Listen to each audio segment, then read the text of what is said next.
ఎటువంటి కంటి సమస్యకైనా 100% ఆయుర్వేద పరిష్కారం సంజీవన్ నేత్రాలయ.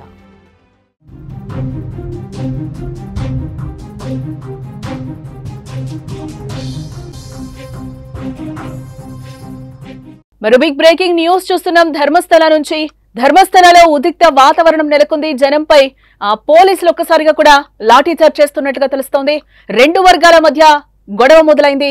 ధర్మస్థలతో పాటు వీరేంద్ర హెగ్డేపై కూడా తప్పుడు కథనాలు ప్రసారం చేస్తున్నారంటూ కూడా అక్కడ ఒక వర్గం ఆగ్రహం వ్యక్తం చేస్తోంది.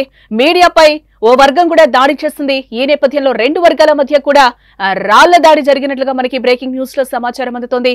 ధర్మస్థలలో భారీగా ఇప్పటికైతే పోలీసులు మోహరించినట్లు కూడా మనకి సమాచారం అందుతోంది. అలాగే మీడియాపై కూడా ఓ వర్గం దాడి చేసినట్లుగా కూడా తెలుస్తోంది. అక్కడ విజువల్స్ లో కూడా మనం క్లియర్ గా చూడొచ్చు. పోలీసులందరూ కూడా అక్కడ మోహరించారు. ఒక రకమైన ఉద్రిక్త భరిత వాతావరణం అయితే అక్కడ నెలకొందని కూడా మనం చెప్పొచ్చు. ఎస్, అక్కడ 9వ రోజు 13వ రోజు కూడా 13వ ప్లేస్ లో కూడా ఎలాంటి అవశేషాలు కూడా ఇప్పటి వరకు దొరకలేదు. ఒక్కసారిగా కూడా అక్కడ జనంపై లాఠీ చార్జ్ చేస్తున్నారు. పోలీసులందరూ కూడా అక్కడ గుమిగుడి ఉన్నట్లుగా కూడా మనకి తెలుస్తుంది. ఒక రకంగా లాఠీ చార్జ్ చేస్తున్న సిచ్యువేషన్ కనిపిస్తుంది. ఇక ఇదే అంశానికి సంబంధించిన మరింత సమాచారం మా న్యూస్ ఎడిటర్ తిరుమల అందిస్తారు. ఎస్ తిరుమల్. జానకి, యాక్చువల్ గా ధర్మస్థలలో ఊహించని విధంగా ఇవాళ ఉద్రిక్త వాతావరణం నెలకొంది. రెండు వర్గాల మధ్య ఒక యుద్ధ వాతావరణం కొంతకాలంగా కొనసాగుతోంది. ఎందుకంటే మొదటి నుంచి ధర్మస్థలలో ఎటువంటి శవాలు లేవు. ఎవరైతే భీమా విజిల్ బ్లోయర్ ఉన్నారో అతను చేసిన ఆరోపణలన్నీ ఉత్తివే. గడిచిన 9 రోజులుగా తవ్వకాలు జరుగుతూ వస్తున్నాయి. 13వ స్పాట్ తర్వాత అయినా అక్కడ అస్థిపంజరాలు దొరుకుతాయని చెప్పేసి చర్చ జరిగింది.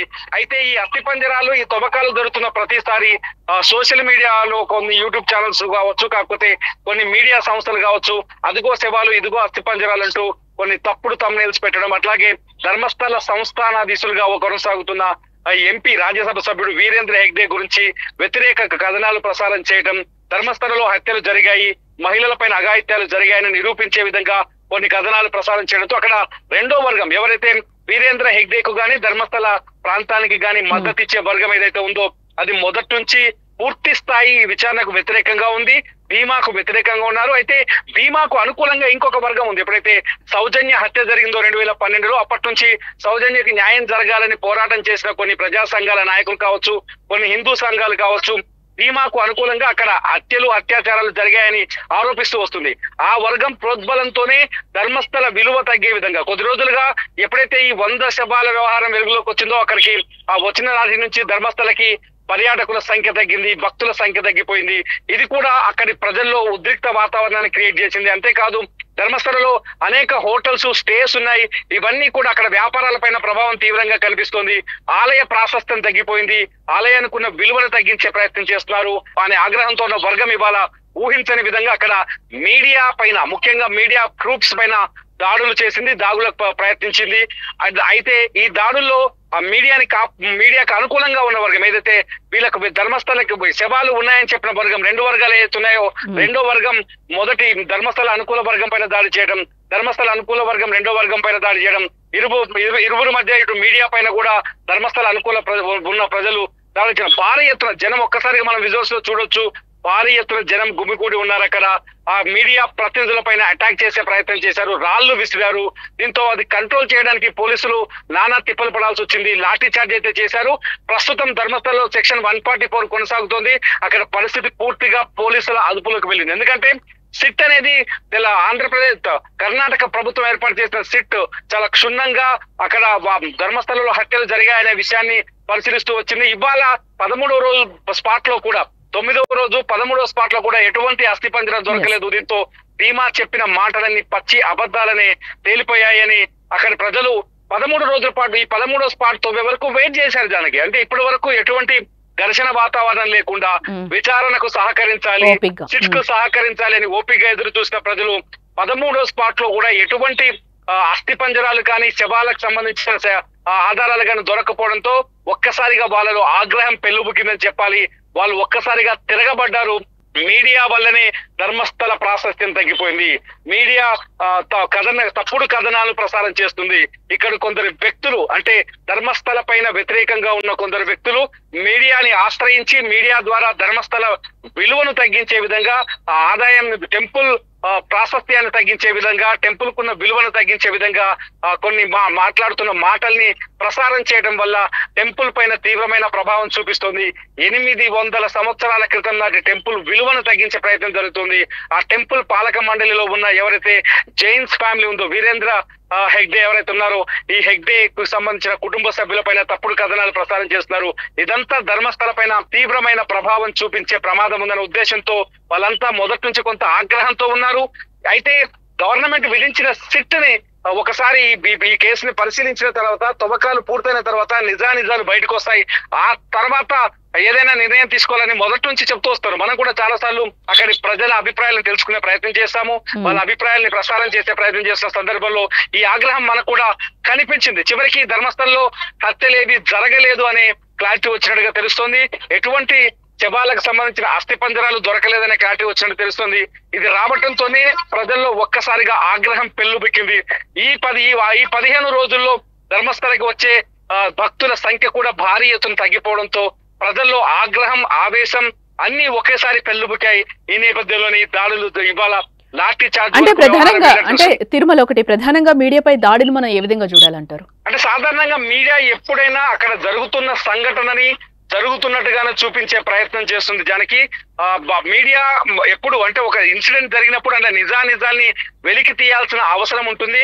ఆ నిజాల్ని ప్రజలకి అందించే బాధ్యత మీడియా పైన ఉంది. కాబట్టి మీడియా ప్రసారం చేస్తున్న కథనాలు అక్కడ పరిస్థితులను బట్టి చేస్తూ వచ్చింది. కానీ ఇక్కడ ఒక సంఘటన ఏంటంటే, కొన్ని సోషల్ మీడియా ఛానళ్లు ఉద్దేశపూర్వకంగా సోషల్ మీడియా ఛానళ్లతో పాటు ఇతర రాష్ట్రాలకు సంబంధించిన మీడియా అంటే కర్ణాటకలో గానీ ధర్మస్థలంలో గానీ ఈ రిపోర్టింగ్ గానీ చేస్తున్న ఎక్కువ అక్కడ మీడియా సంస్థలు చూస్తే కన్నడ మీడియాతో పోలిస్తే తమిళనాడు అట్లాగే కేరళకు సంబంధించిన మీడియా సంస్థల హడావిడి ఎక్కువగా కనిపించింది. అక్కడ తెలుగు రాష్ట్రాల నుంచి 1-2 మీడియా సంస్థలు మాత్రమే అక్కడికి వెళ్ళాయి. అందులో మనం కూడా వెళ్ళాం. అయితే మిగతా రాష్ట్రాల నుంచి తమిళనాడు కావచ్చు, అట్లాగే కేరళకు సంబంధించిన మీడియా ఛానళ్లు, సోషల్ మీడియా ఛానళ్లు, అట్లాగే కర్ణాటకలో ధర్మస్థలకు వ్యతిరేకంగా పనిచేస్తున్న కొన్ని మీడియా ఛానళ్లు, అట్లాగే అక్కడ యాక్టివిస్టులకు సంబంధించిన కొన్ని సోషల్ మీడియా ఛానళ్లు, ఇవన్నీ ధర్మస్థలకు వ్యతిరేకమైన కథనాన్ని ప్రసారం చేయడం వల్లే ఈ పరిస్థితి తలెత్తిందని చెప్పొచ్చు. ఎందుకంటే థమ్స్ చూస్తున్నాం చాలా సార్లు, తప్పుడు తమ్ములు పెట్టడం, థమ్స్ని అంటే రెచ్చగొట్టే విధంగా, లేకపోతే ఆ ప్రాంతం యొక్క విలువను తగ్గించే విధంగా, ఏదో 100 శవాలు దొరికిన విధంగా థమ్స్ పెట్టడం, ఇవన్నీ కూడా ఇక్కడ ఈ పరిస్థితికి కారణమయ్యాయి. మీడియా పైన దాడుల వరకు ఈ వ్యవహారం తీసుకెళ్లిందని చెప్పొచ్చు జానకి. అంటే ఈ సంఘటనతో తవ్వకాలు ఆపేసే అవకాశాలు కనిపిస్తున్నాయంటారా? అంటే ఒకటి జానకి, చాలా స్పష్టంగా ఇక్కడ ఒక విషయాన్ని గుర్తుపెట్టుకోవాలి. సిట్ అనేది ఏదో ఆసామాసి సంఘం కాదు, సంస్థ కాదు. సిట్ అనేది పోలీస్ డిపార్ట్మెంట్ లో అత్యంత కీలకమైన వ్యక్తులతో ఈ సిట్ ని ఏర్పాటు చేశారు. పోలీస్ డిపార్ట్మెంట్ లో ఎవరైతే ప్రణబ్ మహంతి ఉన్నాడో చాలా సీనియర్, ఆయన అడిషనల్ డీజీ హోదా ఉంది. మరో 2 సీనియర్ ఐపీఎస్లు ఉన్నారు. దాదాపు 30 మంది సిట్ బృందం ఉంది. ఒక కేసు పరిశీలనకు తీసుకున్న తర్వాత దాన్ని మొదటి నుంచి చివరి వరకు వెళ్లే వరకు ఏ కేసు విచారణ పూర్తి స్థాయిలో ఆగిపోదు. ఇక్కడ కూడా అదే జరుగుతుంది. 13 స్పాట్ పూర్తయ్యాయని చెప్తున్నాడు భీమా, ఆ తర్వాత మరొక 15 స్పాట్లు చూపిస్తానని చెప్తున్నాడు, మళ్ళీ ఒక కొత్త కథ చెప్తున్నాడని. సో ఈ సిట్ అతను చెప్పే మాటల్ని ఇంకొంత కూడా నమ్మకంగా ముందుకెళ్లే అవకాశాలు ఉండొచ్చు. లేకపోతే ఇక్కడ పార్ట్ 2 అంటే మొదటి పార్ట్ లో దొరికిన అవశేషాలు కొన్ని 6వ స్పాట్ లో కావచ్చు, 11వ స్పాట్ లో కావచ్చు, కొన్ని అవశేషాలు దొరికితే వాటి చుట్టూ కూడా కథనాలు ఉన్నాయి. అవి ఆత్మహత్యలకు సంబంధించిన కలేబరాలు తప్పితే అవి హత్యలకు సంబంధించినవి కాదనే చర్చ కూడా జరుగుతుంది. ఈ లోపు ఫోరెన్సిక్ రిపోర్ట్ కూడా వచ్చే ఛాన్స్ కనిపిస్తుంది. గడిచిన మరొక 20 రోజుల్లో ఫోరెన్సిక్ రిపోర్ట్ వచ్చిన తర్వాత తవ్వకాలు జరుపుతారా అనే ప్రశ్న కూడా కొనసాగుతుంది. ఎందుకంటే ఇప్పటికే దొరికిన అస్థికల పైన ఒక విచారణ రావాలి. సేమ్ టైం అతను చూపించిన 13 స్పాట్లలో తవ్వకాలు జరిపేటప్పుడు సిట్ కొన్ని జాగ్రత్తలు తీసుకుంది. ఆ జాగ్రత్తలు ఏంటంటే అక్కడ మట్టికి సంబంధించిన శాంపిల్స్ కూడా తీసుకుంది. ఆ శాంపిల్స్ ను కూడా ఫోరెన్సిక్ డిపార్ట్మెంట్ కి పంపించింది. ఫోరెన్సిక్ డిపార్ట్మెంట్ కి పంపించడం వల్ల ఆ శాంపిల్స్ లో ఎముకలకు సంబంధించిన ఏవైనా మూలాలు గాని, అవశేషాలు గాని, మట్టిలో మెల్ట్ అయిన సందర్భాలు గాని ఉంటే ఇవి బయటపడే అవకాశం ఉంటుంది. సో ఫోరెన్సిక్ రిపోర్ట్స్ వచ్చిన తర్వాత 2వ దఫా తవ్వకాలకు వెళ్తారా, లేకపోతే ఫోరెన్సిక్ రిపోర్ట్ తో సంబంధం లేకుండానే అతను చూపించిన చోటల్లో తవ్వుతూ వెళ్తారా అనేది అతిపెద్ద ప్రశ్నగా మారింది. ఇంకొక పాయింట్ ఏంటంటే, ఇవాళ 13వ స్థానం తవ్విన తర్వాత, 13వ ప్లేస్ తవ్విన తర్వాత ప్రజల్లో ఆగ్రహం కూడా కనిపించింది. మీడియా పైన దాడి చేయడం కావచ్చు, ఒక రకంగా సిట్ ని వ్యతిరేకించినట్టు అవుతుంది. కాబట్టి ప్రజాగ్రహం ఉన్న నేపథ్యంలో ఈ విచారణ అదే స్థాయిలో ఇప్పుడు కొనసాగుతున్న స్థాయిలో అంతే వేగంగా ముందుకు వెళ్తుందా, లేకపోతే మరింత సమయం తీసుకుంటారా అనేది కూడా కొంత ప్రశ్నార్థకంగా మారుతుందని చెప్పాలి జానకి. మొత్తంగా అయితే ఫోరెన్సిక్ రిపోర్ట్స్ వచ్చే వరకు కూడా ఈ ఊహాగానాలకి చెక్ పడే అవకాశాలు కనిపిస్తలేదు. ఎగ్జాక్ట్లీ ఫోరెన్సిక్ రిపోర్ట్ వస్తే గానీ ఈ చర్చకు గానీ ఊహాగానాలు గానీ పూర్తి స్థాయి తెరపడే అవకాశం లేదు. ఎందుకంటే అక్కడ వాదనలు రెండున్నాయి. హత్యలు జరిగాయి, మహిళల పైన అఘాయిత్యం జరిగింది, వాళ్ళని రేప్ చేసి చెరిచి అత్యంత దారుణంగా చంపేస్తారు, 450 మందికి పైగా మహిళలు ఉన్నారు హత్యకు గురైన వాళ్ళు అనేది వాదించే వర్గం ఒకటి బలంగా ఉంది. రెండోది వచ్చేసి ఇది టెంపుల్ ప్రాశస్త్యం, టెంపుల్ విలువను తగ్గించే ప్రయత్నం చేస్తారు, గుడి విలువను తగ్గించే ప్రయత్నం చేస్తున్నారు, ఆ గుడి నిర్వాహకుల పైన యాజమాన్యం పైన నిందలు వేస్తున్నారని వాదించే వర్గం ఇంకొకటి ఉంది. ఈ రెండు వర్గాల వాదనల్లో ఏదో ఒకటి ఫైనల్ గా తేల్చాల్సిన అవసరం ఉంది. కాబట్టి సిట్ కొనసాగే అవకాశం ఎక్కువగా ఉంది, విచారణ కొనసాగే అవకాశం కూడా కనిపిస్తుంది జనకి. రైట్ తిరుమల్. ఎస్, మొత్తంగా మనం చూడొచ్చు ధర్మస్థలలో అయితే ఒక ఉద్రిక్త వాతావరణం అయితే అక్కడ కొనసాగుతుందని కూడా మనం చెప్పొచ్చు. ఆ విజువల్ లో కూడా మనం చాలా క్లియర్ గా చూడొచ్చు ఎంత ఘోరంగా ఉందో. పోలీసులందరూ కూడా చాలా వరకు అక్కడ మోహరించారు, జనంపై కూడా ఒక్కసారిగా లాఠీ చార్జ్ చేయడం కూడా జరిగింది. ఆ విజువల్స్ కూడా మీరు ఒకసారి సుమన్ టీవీ స్క్రీన్ మీద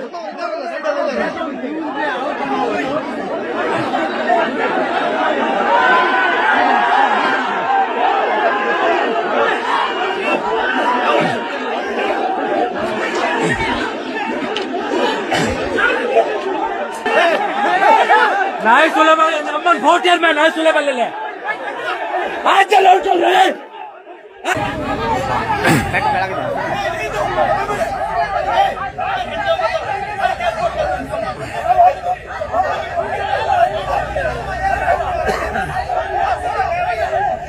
हाँ सर हेड बढ़ा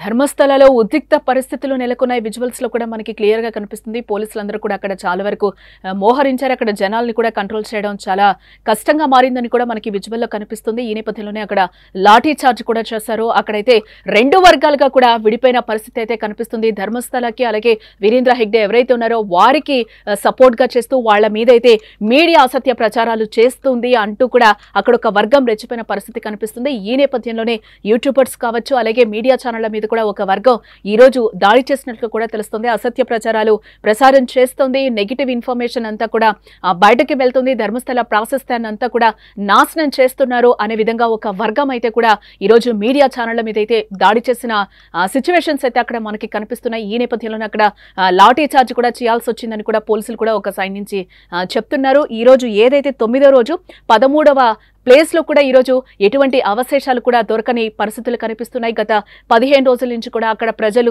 ఒక రకంగా పానిక్ అవుతున్న పరిస్థితులు కూడా కనిపిస్తున్నాయి. ఎందుకంటే చాలా వరకు అక్కడ మిస్సింగ్ కేసెస్ కూడా నమోదయ్యాయి. ఆ మిస్సింగ్ కేసెస్ కి సంబంధించి కూడా ఇప్పటివరకు ఎలాంటి లిస్ట్ కూడా లేదు, డేటా కూడా లేదు, ఎరైజ్ అయిపోయిందని కూడా ఒకవైపు నుంచి పోలీసులు చెప్తున్న సమాచారాలు కూడా మనం చూస్తూనే ఉన్నాం మీడియాలో. సో దీనికి సంబంధించి కూడా చాలా వరకు ఆ బీమా చెప్పిన మాటలు కూడా ఈరోజు అబద్ధమా అనే క్వశ్చన్స్ కూడా ఈ రోజు రేజ్ అవుతున్న పరిస్థితులు అయితే కనిపిస్తున్నాయి. తవ్వకాలు అయితే సిట్ ఇంకా కొనసాగించే అవకాశాలు అయితే కనిపిస్తున్నాయి. ఏదైతే అసత్య ప్రచారాలు చేశారో దానికి సంబంధించి ఈ రోజు మీడియా మీద కూడా ఈ రోజు దాడి జరిగినట్లు కూడా ధర్మస్థలలో మనకి తెలుస్తోంది.